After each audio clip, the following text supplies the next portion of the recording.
मोहनको चौराहे पर एक मकान और दुकान में देर रात आग लगी। आग पर काबू पा लिया है, लेकिन एक महिला की जलकर मौत हो गई है। मकान और दुकान पूरी तरह से जलकर स्वाहा हो चुके हैं। आग इतनी भीषण थी कि भीमताल, भवाली, हल्द्वानी के साथ अल्मोड़ा से भी फायर टीमों को यहाँ बुलाना पड़ा। एनडीआरएफ की टीम भी मौके पर पहुंची और रात 1 बजे आग पर काबू पा लिया गया। 9 बजे के आसपास लकड़ी के बने हुए इस मकान में पहले आग लगी और फिर फैलती चली गई।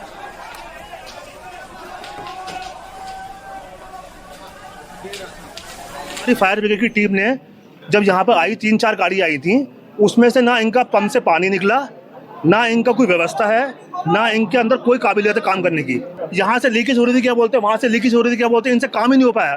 तभी इस बिल्डिंग में इतनी आग लगी, उनकी माता जी की क्या बोलते तभी डेथ हुई है। वहाँ से भी जो है टीमें मूव की और जिला नैनीताल से कुल जो है 9 जो है अग्निशमन के वाहन, 3 अल्मोड़ा से, 3 जो है उधम सिंह नगर से और 1 एयरफोर्स से भी हमको जो है अग्निशमन वाहन मिला। और इस तरीके से जो है सम्मिलित रूप से हमने कार्रवाई करते हुए लगभग 12 बजे के लगभग जो है ये आग पर कंट्रोल पा लिया। इस समय की अपडेट ले लेते हैं। वीरेंद्र, ये काफ़ी भयावह आग की तस्वीरें हम दिखा रहे हैं।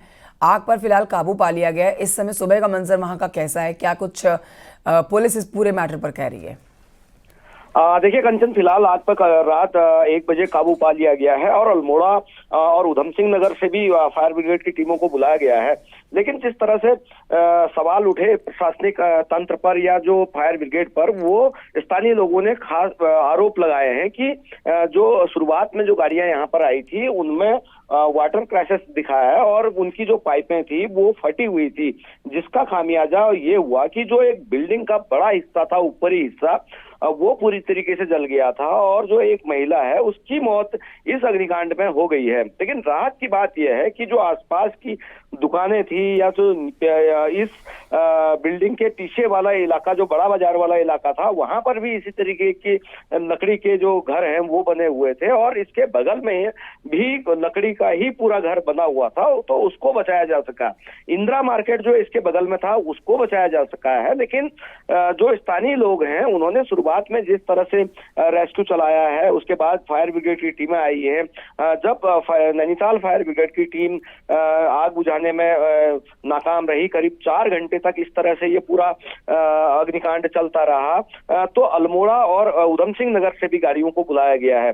हालांकि इन सारे मसलों को लेके जब हमारी प्रशासनिक अधिकारियों से बातचीत हुई थी, जो देर शाम वहां पर पहुंचे थे, उनका कहना था कि जो आग है उस पर कंट्रोल कर लिया गया है। एक डेथ कंफर्म इस पूरे अग्निकांड में हो गई है, क्योंकि जो बुजुर्ग महिला थी वो अंदर फंस गई थी और वो बाहर नहीं निकल पाई और जो आग थी वो भीषण रूप अपना ले चुकी थी।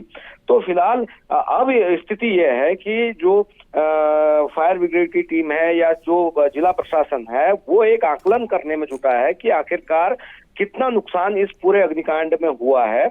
उसका एक खाका तैयार किया जाएगा, क्योंकि जो एक दुकान इसके बगल में थी, ब्यूटी पार्लर या जो इस तरह का जो पूरा एक दुकान था, और एक जो मकान था वो पूरी तरीके से इस अग्निकांड में स्वाह हो गया है।